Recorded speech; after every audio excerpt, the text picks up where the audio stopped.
रहा।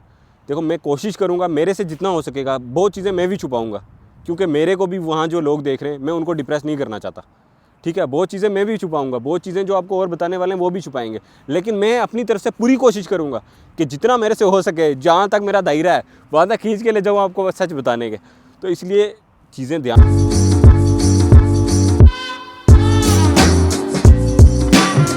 हेलो जी, कैसे हो आप सब? उम्मीद करता हूँ सब अच्छे से होगे और ज़िंदगी में बेहतर कर रहे होगे। देखो आज की जो वीडियो है ये मेरी और आपकी एक डिस्कशन है। देखो आपको हज़ारों वीडियो मिल जाएंगी यूट्यूब पे या किसी और सोशल मीडिया हैंडल पे, जहाँ पे लोगों ने बताया कि यूके आपको क्या चीज़ करनी चाहिए, क्या चीज़ नहीं करनी चाहिए, जॉब कैसे ढूंढनी है और क्या क्या आप यहाँ पे आके अचीव करोगे। लेकिन ये किसी ने नहीं बताया होगा क्या क्या चीज़ें फेस करनी पड़ेंगी आपको। तो शुरू करते हैं हम वहाँ सबसे पहले अपनी पॉइंट से। देखो सबसे पहला पॉइंट है कोर्स वर्क। देखो हमारे वहाँ पर ना, हमारे मुल्कों में जो एजुकेशन सिस्टम है बहुत डिफरेंट है। हमारे वहाँ पे पूरे साल पढ़ाई करनी होती है, या तो 6 महीने में सेमेस्टर्स के एग्ज़ाम्स होते हैं, या तो 1 साल के बाद ईयरली एग्ज़ाम्स होते हैं और हमें पास या फेल होना होता है। अगर बैक लग जाए तो अगले सेमेस्टर या अगले ईयर के साथ दे सकते हैं पेपर। पर यहाँ ऐसा नहीं है। यहाँ पे आके आपको बहुत रिसर्च करनी पड़ेगी, ऑनलाइन जाके रिसर्च करनी पड़ेगी, उसके बाद आपको असाइनमेंट बनानी पड़ेगी और वो सबमिट होगी, उसके बेसिस पे आप पास या फेल होगे। अब कुछ केसेस में एग्ज़ाम्स भी होते हैं, लेकिन वो कुछ ही केसेस में होते हैं। वो होंगे तो एग्ज़ाम्स में तो हम माहिर हैं, एग्ज़ाम्स तो हम पास कर ही लेते हैं। तो असाइनमेंट के चक्कर में आपको देखो रिसर्च बहुत करनी पड़ेगी, उसकी तैयारी करके आना, लिखना बहुत पड़ेगा, उसकी तैयारी करके आना।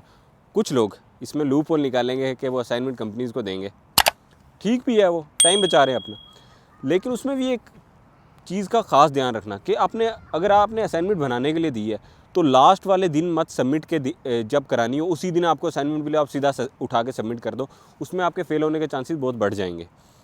इसमें मेरी एक प्रो टिप समझ लो, ये आपको कम से कम ना टाइम जो आपका असाइनमेंट सबमिट कराने का और जब आपको असाइनमेंट उस जिसको आपने दिया बनाने के लिए उससे मिलने का कम से कम 2 वीक का लेके चलो, ताकि आप अपने गाइड से कंसल्ट कर पाओ कि क्या मैंने सही बनाई है, क्या मेरे को इसमें क्या चीज़ें इंप्रूव करनी है, क्या चीज़ें निकालनी है, क्या चीज़ें ज़्यादा करनी है। तो वो सब आपको उसके हिसाब से अंदाज़ा मिल जाएगा। तो ये चीज़ का ख़ास ध्यान रखना कि लिखना बहुत पड़ेगा, पढ़ना बहुत पड़ेगा और असाइनमेंट बहुत बनानी पड़ेंगी। और उसके बाद जो चीज़ है वह टाइम मैनेजमेंट। टाइम मैनेजमेंट देखो हमारे वहाँ पे हमें आदत नहीं होती पढ़ाई के साथ साथ पार्ट टाइम जॉब करने की। हम ज़्यादातर पढ़ाई करते हैं या शाम को दोस्तों के साथ निकल जाते हैं, जिम जाते हैं, घूम फिर के टाइम पास हो जाता है, क्योंकि पार्ट टाइम जॉब करनी नहीं होती। यहाँ पे वही 99% लोग जो वहाँ पे पार्ट टाइम जॉब नहीं करते, यहाँ आके करनी पड़ती है, क्योंकि हम करना चाहते हैं, क्योंकि हमें पता है यहाँ हम कर सकते हैं। तो उसके साथ ना टाइम मैनेजमेंट का बहुत बड़ा इशू हो जाता है। हमारी जो है असाइनमेंट्स डिले हो जाती हैं, टाइम पे सबमिट नहीं करा पाते, क्योंकि अगर हम असाइनमेंट नहीं सबमिट कराएंगे तो हम जिस वीज़ा पे आए हैं उस वीज़ा पे इशू हो सकता है। या और भी बहुत से आपके, अब देखो खाना नहीं खाओगे टाइम पे तो चीज़ें ख़राब हो जाती हैं। इसलिए टाइम मैनेजमेंट का ख़ास ध्यान रखना है आपने। और उसके बाद जो तीसरी चीज़ जो सबसे बड़ी, मैं तो मानूंगा सबसे टॉप प्रायोरिटी रखो, फेल बिल्कुल नहीं होना यार, प्लीज़ नहीं होना। देखो मैं आपको नहीं देखना चाहूँगा कि आप फेल हो और अब वापस जाना पड़े आपको। देखो क्योंकि फ़ेल हो जाओगे ना आपको PSW नहीं मिलेगा। ठीक है, फ़ेल हो जाओगे, खाम खा वहाँ जाओगे, क्या जवाब दोगे, पता है फिर ताने सुनने पड़ते हैं लोगों के। इसलिए ये ध्यान रखना कि जिस वीज़ा पे आप आए हो आपने सब कुछ करना है, पार्ट टाइम जॉब करो, दबा के करो, जितनी मिलती है उतनी करो, लेकिन ये ध्यान रखो कि हमने पास होना है, हम जो डिग्री करने आए हमने करनी है और उसके बाद PSW पे जाना है और जो हमारे गोल्स हैं हमने वो अचीव करने हैं, उसके लिए हमें पास होना पड़ेगा। ठीक है, अब इसके बाद जो हमारे को यहाँ पे आके इशू होता है कि हमें घर से सपोर्ट नहीं होती, हमें सपोर्ट नहीं होती है। बेसिकली घर से नहीं, किसी भी तरीके की सपोर्ट नहीं होती, हम अकेले होते हैं यहाँ। ना तो हमारा यहाँ फ्रेंड सर्कल होता है, ना हमें भाई, ना बहन, ना घर वाले। तो हमें ना डिप्रेशन होने लगता है और एनजाइटी होने लगती है।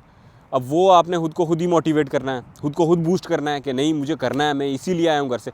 देखो वहाँ से आते हैं, जब मैं भी आया था, बहुत से ख्याली पुलाव बनाते हैं हम, जाने 1 साल में यहाँ पे घर ले लूँगा, वहाँ पे गाड़ी ले लूँगा, यहाँ पे इतनी बड़ी गाड़ी लूँगा, अगले साल जब आऊँगा घर वालों को यहाँ पे लेके जाऊँगा घुमाने।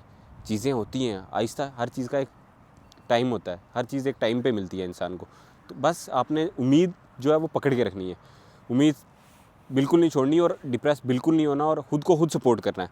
क्योंकि यहाँ हो सकता है आपके फ्रेंड बने, जो बने उनके पास भी टाइम नहीं होगा, क्योंकि उनको भी पार्ट टाइम जॉब करनी है, वो आपको नहीं कर पाएंगे मॉरली सपोर्ट, इमोशनली सपोर्ट।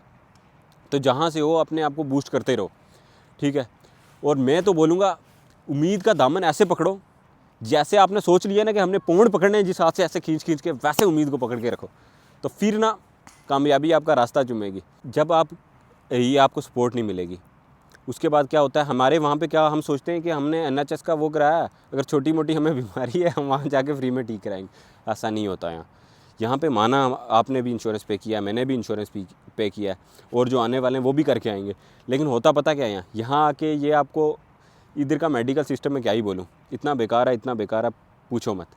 ये आपको छोटी मोटी बात पे तो फ़ोन ही नहीं उठाएंगे, उठा के ही फारिग कर देंगे कि हाँ ये मेडिसिन ले लो, ये कर लो, वहाँ वो कर लो। हाँ अगर बहुत बड़ी सीरियस मसला है फिर भी बड़ा नखरे करके आपको टाइम मिलेगा, ठीक है। अब उसके बाद अगर आपका कोई सीरियस मसला है, जैसे आपको कोई इशू है हेल्थ का, या कोई इंजरी है, आप सोच रहे हो कि वहाँ जाके मैं ये इलाज कराऊँगा इसका या इसकी इलाज कराऊँगी, तो वैसा बिल्कुल नहीं होगा। मेरा एक दोस्त का दोस्त है, उसकी लाट टूट गई बेचारे की, स्लिप होके यूनिवर्सिटी में ही। अब NHS का तो इंश्योर्ड था, वो करा सकता था यहाँ से इलाज, लेकिन नहीं, यहाँ पे वैसा नहीं होता। उसको वापस इंडिया फ्लाई करना पड़ा, केरला का था वो, और वहाँ से 2 महीने की बेड रेस्ट लेके देखो उसका कितना खर्चा हो गया उसमें। तो इसलिए अपना ये ध्यान रख के आना, अगर वहाँ से आ रहे हो, कोई मेडिकल इशू है, डॉक्टर को पहले कंसल्ट करके आओ। घर वालों को बोलो कि अगर कोई इशू होगा, आजकल तो वीडियो कॉल है, तो वहाँ पे जाके उनसे कंसल्ट करो। अब मेडिकल का है तो आपको पता चल गया, बीमार नहीं होना, खाने का पीने का अपना ध्यान रखना है, सेहत का बहुत ध्यान रखना है, सर्दी से बचना है। और सर्दी से बचने से यहाँ के वेदर पे आता हूँ मैं। यहाँ का वेदर तो इतना बेकार है। अब आप बोलोगे वेदर की वो बुराई कर रहा है और यहाँ पे सूरज निकला है, ऐसा नहीं होता। यहाँ 5 मिनट पहले यहाँ पे इतना ग्लूमी वेदर था, क्लाउडी था, हमें लग रहा था अभी बारिश आ जाएगी, 5 मिनट में सूरज निकल गया, फिर से बारिश आ सकती है। तो वेदर का बहुत ध्यान रखना है। वेदर बहुत डिप्रेसिंग है, तो ये मत सोचना बाहर बैठोगे, बीचेस पे जाओगे, शॉर्ट्स में घूमोगे, वो सब भी करना है, लेकिन वेदर का ध्यान रखना है कि डिप्रेसिंग है तो उससे भी डिप्रेस नहीं होना, क्योंकि अब घर से बाहर हो तो हर चीज़ आपको नेगेटिविटी की तरफ ले जाएगी, पॉजिटिव चीज़ें मिलना मुश्किल है, ठीक। अब उसके बाद जो चीज़ आती है वो ये है कि आपको पार्ट टाइम जॉब ढूंढने में या जॉब ढूंढने में बहुत मुश्किल होने वाली है। ये आपने पहले से तैयार रहना है। देखो हर चीज़ आसान नहीं होती, हर चीज़ प्लेट में थाली में सजा के नहीं मिलती। कोई आपका दोस्त आया होगा, रिश्तेदार आया होगा या पड़ोसी आया होगा, उसको पहले दिन जॉब मिल गई होगी या नहीं भी मिली होगी, वो अब आपको बताएगा थोड़ी कि मुझे पहले दिन मिली थी या नहीं मिली थी, क्योंकि उसने तो अच्छा ही, हम भी घर कॉल करते हैं, हम तो यही बोलते हैं बहुत अच्छा खा रहे हैं, बहुत अच्छा लगा रहे हैं, इंजॉय कर रहे हैं, ज़िंदगी चिल है, क्योंकि कोई नहीं बताना चाहता अपनी खामियाँ, सब यही दिखाना चाहते हैं बड़ी प्यारी दुनिया, यहाँ इंजॉय है। देखो ऐसा होता भी है और ऐसा नहीं भी है, तो आप हर चीज़ के लिए, हर सिचुएशन के लिए तैयार रहो, ठीक है। देखो इतना ही बोलूँगा मैं, बड़ी मशहूर कहावत है एक, जब तक ज़िंदा हैं तो उम्मीद बाकी है। तो उम्मीद बाकी है तो आप कहीं ना कहीं ज़रूर पहुँचोगे, लेकिन आपने ये, अब जॉब नहीं मिल रही, अप्लाई करते रहो, पीछे पड़ जाओ, आगे पीछे अपने दोस्तों को बोलो देखो, खुद सबसे ज़्यादा ना खुद ही करना पड़ेगा आपको, यहाँ पे कोई किसी का नहीं होता। तो खुद ही अप्लाई करो, खुद ही आगे पीछे जाके लोगों को पूछो जॉब है ढूंढो। टाइम लगेगा, हो सकता है 1 महीने में ना मिले, हो सकता है 2 महीने में ना, तीसरे महीने चौथे महीने में ज़रूर मिलेगी, ठीक है। तो इसलिए जॉब ढूंढना मत छोड़ो, क्योंकि जॉब मिलने का एक ही तरीका है कि आप ढूंढोगे, अगर ढूंढोगे नहीं तो मिलेगी नहीं। क्योंकि घर आके कोई किसी को नहीं पता कि हुसनैन इंडिया से आया है, उसको जॉब चाहिए, घर जाके जॉब दे आता हूँ, कोई नहीं आएगा। खुद ही हुसनैन को बाहर जाना पड़ेगा चल के अपनी लातों पे, या जैसे भी, तो जॉब ढूंढनी पड़ेगी। तो इसलिए मेरी मानो, मेरे भाइयों, मेरे बहनों, मेरे दोस्तों, मेरे बड़ों, मेरे बुज़ुर्गों, कि आप लोग इन सब चीज़ों का ज़रूर ध्यान रखें। और अगर फिर भी अगर आपको डिप्रेशन होता है या होम सिकनेस होती है, तो होम सिकनेस होती है, होम वालों से बात करो, घर वालों से बात करो, अपने वालिदैन को, मम्मा को, पापा को वीडियो कॉल करो, भाई बहनों को वीडियो कॉल करो, दोस्तों को वीडियो कॉल करो, क्योंकि दोस्त तो बोलते ही रहते हैं वहाँ जाके तू बदल गया, फ़ोन नहीं करता, मुझे भी सुनने के लिए मिलता है।